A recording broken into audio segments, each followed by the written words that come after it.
اعوذ باللہ من الشیطان الرجیم بسم اللہ الرحمن الرحیم۔ مومنین کرام، آج ایک اہم ٹاپک لے کر آپ کی خدمت میں حاضر ہیں، وہ ہے تقلید۔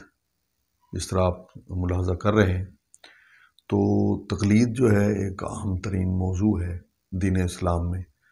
تو پہلا سوال جو اٹھتا ہے وہ یہ ہے کہ دین کیا ہے؟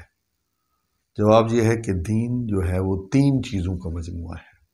تین چیزوں کا مجموعہ دین ہے۔ نمبر 1 عقائد، نمبر 2 احکام، اور نمبر 3 اخلاق۔ تین چیزوں سے پر مشتمل ہے دین۔ اب دوسرا سوال یہ ہے کہ تقلید کا علم کیسے حاصل کیا جا سکتا ہے؟ تو اس کا جواب یہ ہے کہ عقیدہ کو دلیل سے لیں اور قرآن و سنت سے رہنمائی لیں۔ تو لہذا عقیدہ جو ہم نے لینا ہے وہ دلیل سے لینا ہے اور قرآن و سنت سے لینا ہے۔ دوسرا ہے احکام۔ احکام دین کا علم حاصل کیسے کرنا ہے ہم نے؟ تو اس کے دو طریقے ہیں۔ انسان خود مجتہد ہو، اور دوسرا یہ ہے کہ اگر خود مجتہد نہیں ہے تو وہ مجتہد کی تقلید کرے۔ احکام دین کا علم حاصل کرنے کے دو طریقے ہیں۔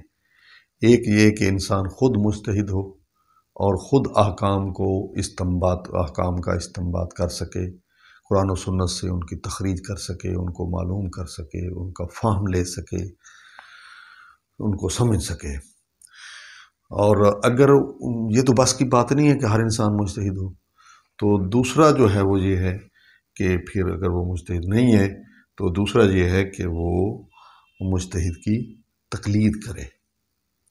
اب سوال یہ پیدا ہوتا ہے کہ تقلید کیا ہے؟ تقلید سے کیا مراد ہے؟ تقلید کیا ہے کہ انسان تقلید کرے؟ تو تقلید کیا ہے؟ تقلید کا معنی یہ ہے کہ انسان کا عمل، جو انسان عمل کرے، نماز ہے، روزہ ہے، حج ہے، زکوٰۃ ہے، تو یہ جو عمل کرے وہ جامع شرائط کے فتویٰ کے مطابق ہو۔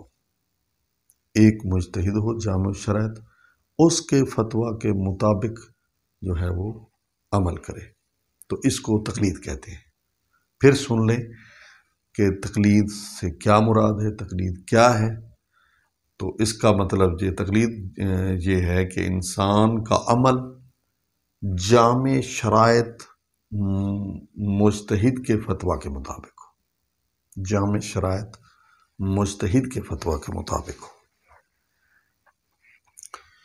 اچھا، اب آخری سوال جو ہم ڈسکس کرنے جا رہے ہیں وہ یہ ہے کہ اس پر کیا دلیل ہے کہ اگر ہم تقلید کے مطابق عمل کریں تو بروز قیامت ہم بری ہوں گے؟ ہاں، چونکہ تقلید جو ہے یہ ایک عقلائی مسئلہ ہے، عقلی مسئلہ ہے، اور انسان کا عقل بھی جو ہے نا اس کو تسلیم کرتا ہے۔ مثلاً ایک دو مثال میں عرض کرتا ہوں کہ ہماری فصل کو اگر جب فصل خراب ہوتی ہے، اس کو کیڑا وغیرہ لگتا ہے، تو ہم زراعت کے ڈاکٹر کے پاس جاتے ہیں، زراعت آفیسر کے پاس جاتے ہیں، زراعت کے ماہر کے پاس جاتے ہیں، اور اس سے وہ دوائی تجویز کرتا ہے اور ہم فصل کو سپرے کرتے ہیں، اور ہماری فصل جو ہے نا وہ تندرست ہو جاتی ہے، ٹھیک ہو جاتی ہے۔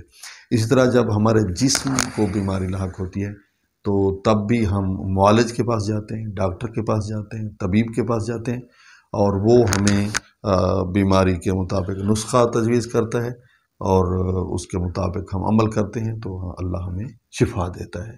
تو اسی طرح ہے، جس طرح جسم کی بیماری کے لیے ہم ڈاکٹر کے پاس جاتے ہیں، فصل کی بیماری کے لیے ہم اس کے ماہر کے پاس جاتے ہیں، اور تو اگر ہماری روح کو کوئی بیماری لاحق ہوتی ہے اور اس کے لیے جو دین اسلام نے نسخے بتائے ہیں، احکام بتائے ہیں، تو ان کے لیے بھی ہمیں ایک ماہر کی ضرورت ہے جس کے پاس ہم جائیں کہ ہم نے وضو کس طرح کرنا ہے، ہم نے نماز کس طرح پڑھنی ہے، ہم نے روزہ کس طرح جو ہے نا اس کو سحر اور افطار کرنا ہے، رکھنا کس طرح ہے، اور اس کو کھولنا کس طرح ہے، اور حج کے احکام ہم نے کس طرح جو ہے نا حج کس طرح بجا لانا ہے، اس کے احکامات کیا ہیں۔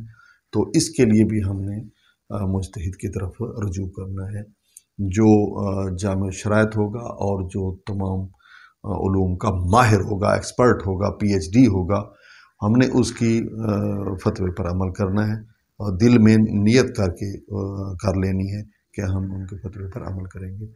تو آج جو ہے اتنا کافی ہے۔ اللہ تعالی ہم سب کو جو ہے نا دین اسلام کو سمجھنے اور اس پر عمل کرنے